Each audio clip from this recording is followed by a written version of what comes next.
Hey yo, thanks for tuning in to Celeb Source. It's the backup channel back in Celeb Up and bringing you all the breaking news. The other night during the Grammys, Dr. Dre was honored with the Global Impact Award. And after they gave him the award, they were like, listen, from now on and forevermore, this is going to be known as the Dr. Dre Global Impact Award. And a whole bunch of people were in the crowd and they were clapping and they were happy. However, there was one person who was not happy, and that was DeeBarnes. Don't know if you remember this or not, but back in the day, DeeBarnes used to have a hip-hop show that came on Fox, right? And she did a show on NWA, and apparently Dr. Dre did not like what she had to say. So when they were both at a party later on, he beat this chick up like she was a dude. Now, after she got beat up, she called the police and Dre was charged with assault and battery and pled no contest, which means he accepted the conviction but did not admit guilt. He received a $2,500 fine and a 2-year probation sentence, during which time he had to perform community service. Now, most of us have forgotten about that incident in the last 30 years. However, DeeBarnes didn't. And DeeBarnes said, quote, "Everybody wants to separate the art from the artist, and sometimes that's just not possible. Most people without knowledge of Dr. Dre's history are gonna say, oh, he must deserve that. He must be such a good person for them to put an award in his name. But they named this award after an abuser." End quote. DeeBarnes went on to say, quote, "It wasn't just a 1 or 2 time thing. These are choices. The first time, it's maybe a mistake. The second time, okay. The third time, it's a choice. I'm not saying he's the same person now though. I don't know. I'm not around him anymore. I haven't talked to him. But to name an award after someone with that type of history in the music industry, you might as well call it the Ike Turner Award." End quote. Listen, now that I'm thinking about it, I'm really feeling where DeeBarnes is coming from, because you gotta ask yourself, how would you feel if some dude came up to you, snuffed you, and gave you the 2-piece combo in the street, and then a few days later, he was honored with a humanitarian award? That's jacked up.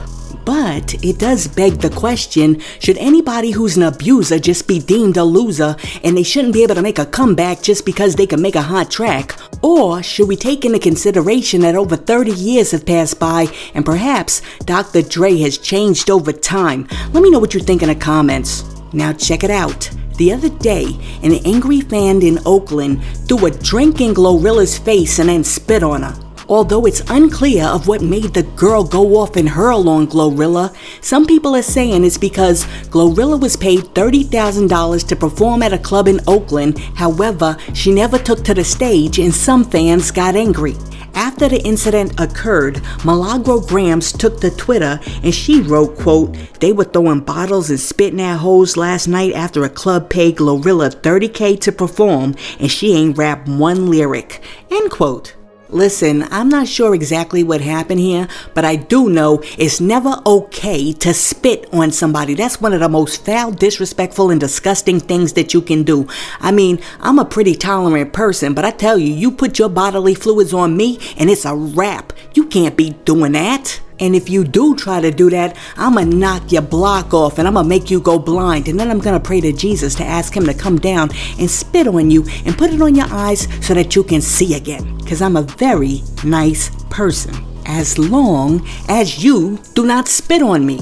Let me tell you something, if you're one of those people out there who's a spitter, you need to knock it off, because that ish is nasty. Now check it out. The other day, a little 11-year-old girl went to school, and she walked into the classroom and the teacher was like, listen, create a piece of art. So she sat down and she drew a pig with a bow tie. And then after she drew her little pig with the bow tie, a little boy walks by and he's like, ooh, that pig has boy parts. So the teacher takes a look at the picture and then she takes the little girl down to the principal. And then the principal and the teacher call the little girl's mom and they're like, your kid is making inappropriate art. So the mother rushes to the school because she's like, oh my, what did my little kid do? And she sits down with the guidance counselor and the principal comes in and they're like, your kid is drawing male genitalia. And the mother looks at the picture and she's like, wait a minute, all I see is a pig with a bow tie, right? So the principal's like, you know what? I'm going to let this slide this time, but I'm putting this piece of pig porn in your kid's permanent file.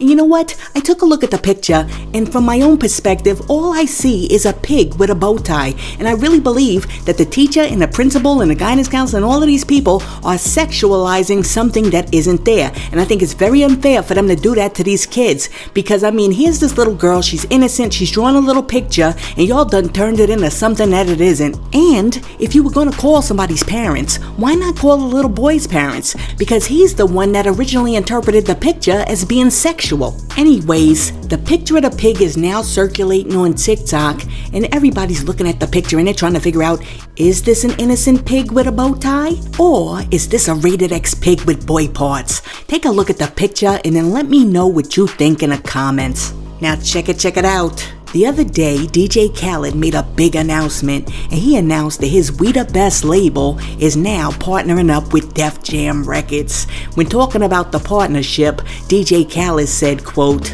"It's 2023, and like LeBron James when he had his press conference to say he was bringing his talents to Miami, well, I'm bringing my talents and We The Best and DJ Khaled to Def Jam Records," end quote.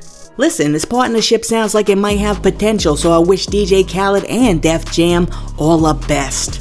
And on the real, I really hope that DJ Khaled had nothing to do with the fact that Def Jam just signed its first NFT music group, which is a rock band called The Whales. According to Billboard, the group is comprised of a whole bunch of whale cartoon characters, which was signed to Def Jam in partnership with the Catalina Whale Mixer, which is a collective of NFT avatars on the Solana blockchain. Look, I just don't understand this anymore, okay? It's above my pay grade, I can't figure it out. I mean, you got all of these humans out here who were trying to get record deals, and you got Def Jam over here signing cartoon characters and NFTs. I mean, I get it, the meta world is where it's gonna be in the future, and we're all gonna live in this virtual reality. But I mean, for now, can we live in reality? Can I have a real rap group or a real group signed? Listen, y'all better be careful with that AI, because I was watching a documentary the other day, and you know these computers that know how to learn stuff? Well, the person who created it was talking to the computer, and the computer was like, "I'm gonna kill you." Listen, better be careful. You can't be teaching computers too much stuff. Now check this out. The other day, Pusha T was doing an interview on Revolt TV, and during the interview, he revealed that Ice-T was a major influence on his career. Pusha T said that his name was even inspired by Ice-T's 1988 song, "I'm Your Pusher." Pusha T went on to say that he had a chance to talk to Ice-T about it when he ran into him on the street one day, and he just had to give the legend his props. Pusha T said, quote, "I seen him standing outside of a hotel one day, and I actually did tell him. I actually gave him all his flowers right then and there. I had to. He told me he was actually a fan of my work, and that was enough for me," end quote. Honestly, this is what I like to see. I like to see rappers giving each other props and actually giving each other respect for the work that they do. I can appreciate what Pusha T did, and I can appreciate the fact that not only does he recognize the influence that Ice-T has on his career, but he's able to acknowledge it publicly so that you know too. Kudos to Pusha T. And I gotta tell you, I wish I would've seen that same energy when your man Jay-Z ran into the legend Rakim. I don't know what Jay-Z was doing during that meeting. I mean, it just seemed a little awkward and off, and I don't know whether it was that nervous energy or if they had met before and this was just like a quick passing, what's up. But I mean, listen, he can't be that big in the britches to the point where he's not trying to pay Rakim his respect in full. That's ridiculous. And it would actually disappoint me because that would knock Jay-Z down a little bit in my book.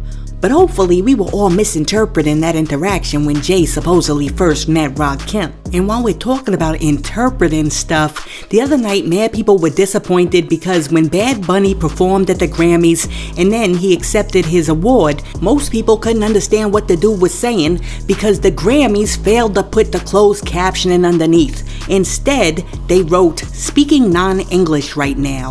Well, in response to the Grammys fumbling the ball, 50 Cent came out and he made a statement. 50 Cent said, quote, "The Grammys need to check about this. Effing Bad Bunny PR bigger than everybody right now, and you can't pay for closed caption? What the F is speaking non-English? Fix it," end quote. I'm gonna have to agree with my man 50 on this one. I mean, by now you would think that we would understand that English is only one of many languages in the world. And even though it's a dominant language, we still gotta respect other people's languages. I mean, the Grammys should have hired my people who be writing the subtitles for those Korean movies on Netflix, cause man, they be on point. I be watching them movies and I don't miss a beat. Now check it out. The other day, Remy Ma was chilling with Joe Budden and his boys, and she walks in the kitchen, and his mad purses in the kitchen, and Remy Ma's like, look, why am I the only chick here, but there's mad purses in the kitchen? What's up with y'all dudes carrying these purses? Check out what Remy Ma had to say.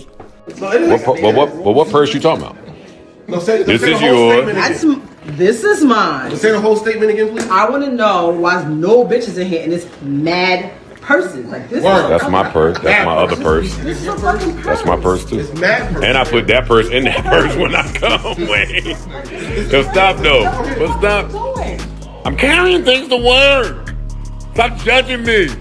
Yeah, I mean. She's so judging. Only her could do this. Don't none of y'all try to go on my purse. And look. What is this, concealer? Hey yo, Remy Ma is going in on Joe Budden and his purse. Yo, but on the real, let me know what that's all about. How come all of a sudden dudes want to run around with the purses all of a sudden? What, the backpacks weren't good enough? I mean, my girl Remy Ma walks into the kitchen and she's got her own little petite purse, and these dudes all got like Coach bags and Birkins. Let me know what's up with that in the comments. Hey yo, thanks for tuning in to Celeb Source, your source for celebrity news. Be sure to like and subscribe to the channel. Peace.